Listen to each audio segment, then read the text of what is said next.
mind and one for the intelligent as fellas get. Listen, let's settle this, be clear. I could fall back 7 years, still it ain't no one ahead of me. Consider it a blessing if you get to stand next to me. 5-star general, OG veteran, cake like.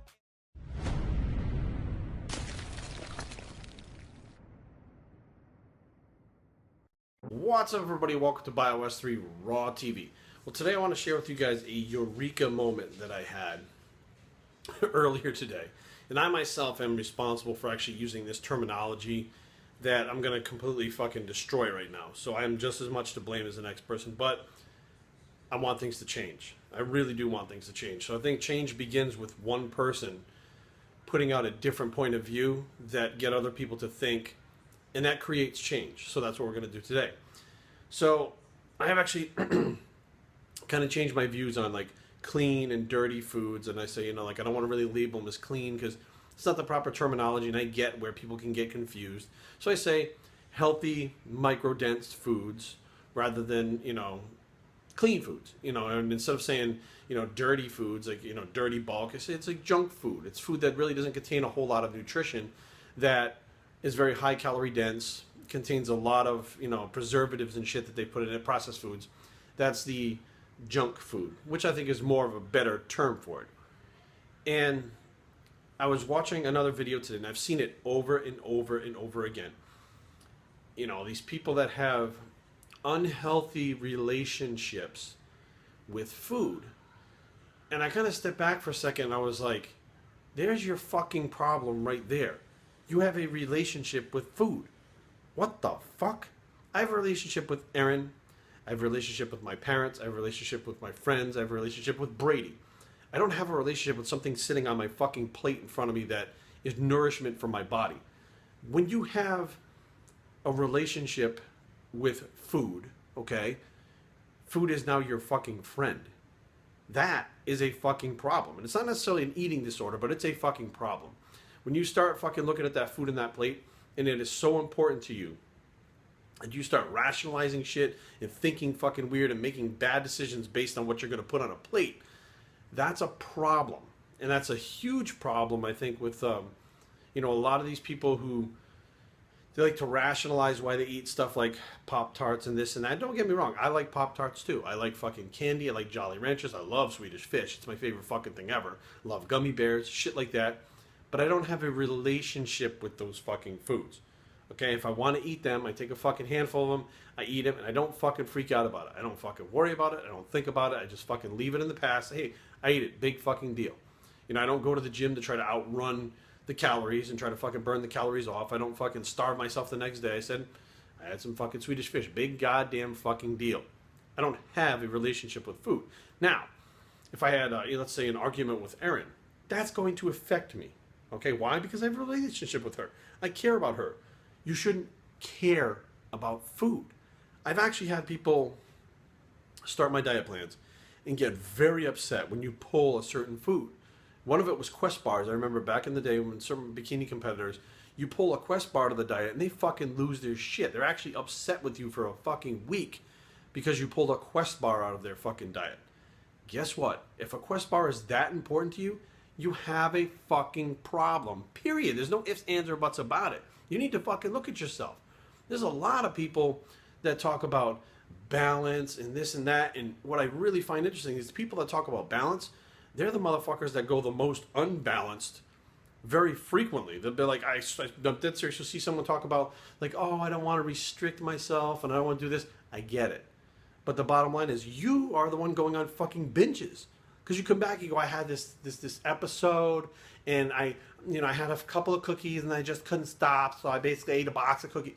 That's a binge, okay? And when you do it often, and then rationalize why you did it, and then say, I'm going to undo it tomorrow, that is now an eating disorder.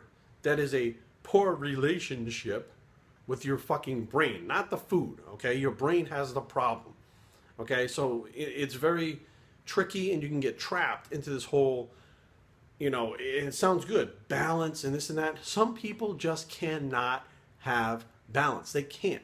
And, you know, I've been pointed out as being like, Jerry, you know, strict bro stuff and restriction. I have more balance than 99% of these motherfuckers out there talking about the IFYM, because I'll still eat the foods that I want.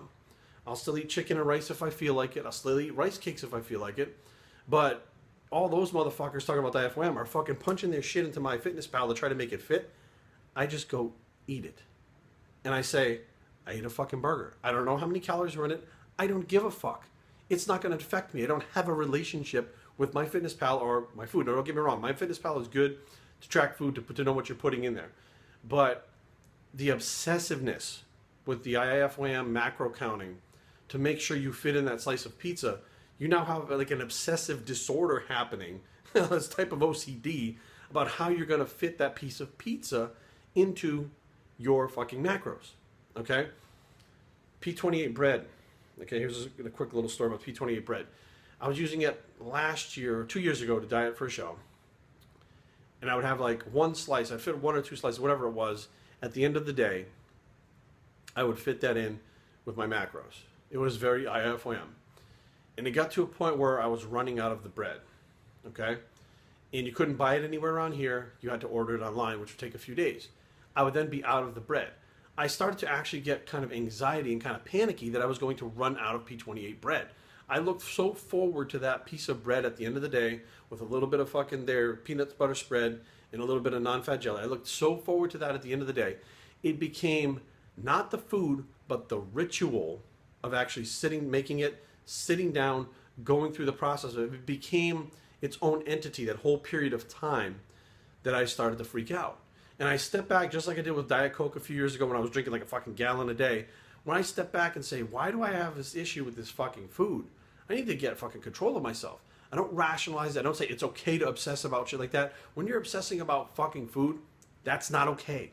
I don't give a fuck what anybody says, whether it's trying to eat fucking, Super Bro or it's IFYM. If you're obsessing with fucking food all day long and you're rationalizing, you're telling people why you're doing it to get their opinion so that they can basically tell you, oh, okay, yeah, okay, you're eating that, so the pepperoni. No, that is the issue. You don't have a relationship with food. It's not your fucking friend. It's nothing but nourishment for your fucking body. And yes, in this day and age, in society, and forever, I guess, people use it for gatherings. People use it to celebrate. People, when someone dies, they fucking, what do? They put out a big spread for everybody to go there and eat, which I never fucking eat because I'm too upset. Okay, why? Because I don't have an obsession with fucking food. I don't have to relate every single fucking thing in my life to food. Erin and I go out every week to dinner. Now, it's not the food. It's the fact that we sit there for 4 hours and block out the rest of the entire world. Work, YouTube, Instagram, all that shit is blocked out for 4 hours and it's just us. We could do the same thing if we went to a movie, which we do. We block the whole world out for that period of time. If we go on vacation, like we go to the beach, guess what? Block everything out. It's not the food, it's the experience. And I think people really, are getting kind of, there's two different things happening. They're equating the experiences with food, and the food kind of takes over as that part. And other people just get a regular satisfaction from eating certain foods in their brain that makes them feel good, that they can't let go of. But nobody's recognizing this stuff. They're just fucking trying to rationalize and make excuses as to why you are food obsessed. And I don't know what the answer is. I don't. For me, the answer is when I find myself obsessed with something, I ask myself why, and I look deep inside myself and figure it out. I fix a fucking problem when I see it. Many people don't want to fix a problem, I get that, but I don't want problems. I don't want to be one of those guys who's like, oh my God, I can't fit a pizza into my macros today. What am I going to do? I can only eat one bite of it because, no, I'm going to eat the whole fucking piece of pizza, and I'm not going to fucking care, and I'll continue my fucking day tomorrow with my macros, whatever the fuck it is.